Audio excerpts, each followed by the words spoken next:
অতি সাধারণ একটা সবজি কুমড়ো, তাকে লবণ মিশিয়ে ঢাকা দিয়ে সেদ্ধ করে, সেদ্ধ হয়ে গেলে কুমড়োটা নাড়াচাড়া করে জল শুকিয়ে তুলে রেখে দিলাম একটা বাটিতে। ভেজানো মটর ডাল মিক্সির কন্টেনারে দুটো কাঁচা লঙ্কা দিয়ে পেস্ট করে 2 পিঞ্চ বেকিং সোডা দিয়ে ডাল ভালো করে ফেটিয়ে ডালের মধ্যে 1 চামচ চিনি, স্বাদ মতো লবণ, আদা বাটা, হলুদ, কাশ্মীরি লঙ্কার গুঁড়ো, গোটা জিরে, গোটা ধরে শুকনো লঙ্কা শুকনো খোলায় ভেজে গুঁড়ো করে 1 চামচ, গরম মশলা গুঁড়ো, বেশ খানিকটা নারকেল কোড়া আর সেদ্ধ কুমড়ো দিয়ে ডালটা ভালো করে মেখে তারপর সর্ষের তেল গরম করে গ্যাসের ফ্লেম মিডিয়াম টু লোতে রেখে লাল করে বড়া ভেজে তুলে। জানো তো, এই বড়া দিয়ে ডাল ভাত খেতে ভীষণ ভালো লাগে, আবার চা মুড়ি দিয়েও খেতে মন্দ লাগে না। মিক্সির কন্টেনারে 1 চামচ গোটা ধনে, 1/2 চামচ গোটা জিরে, 1 চামচ সাদা তিল, শুকনো লঙ্কা, আদা, কাঁচা লঙ্কা আর অল্প জল দিয়ে মিহি পেস্ট করে একটা মশলা বানিয়ে রাখলাম। বড়া ভাজার তেলেই ডুমো করে কাটা আলু লবণ দিয়ে লাল করে ভেজে তুলে রাখলাম।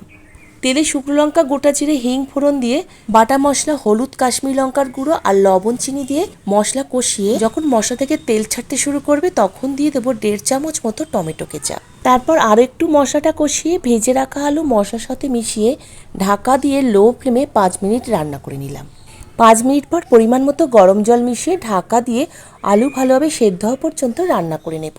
আলু সেদ্ধ হয়ে গেলে গরম মশলা, ঘি মিশিয়ে ভেজে রাখা বড়াগুলো দিয়ে 5 মিনিট হাই ফ্লেমে ফোটালেই তৈরি হয়ে যাবে কুমড়ো বড়ার কালিয়া, যেটা ভাত রুটি দুটো দিয়েই খেতে লাগে ফাটাফাটি।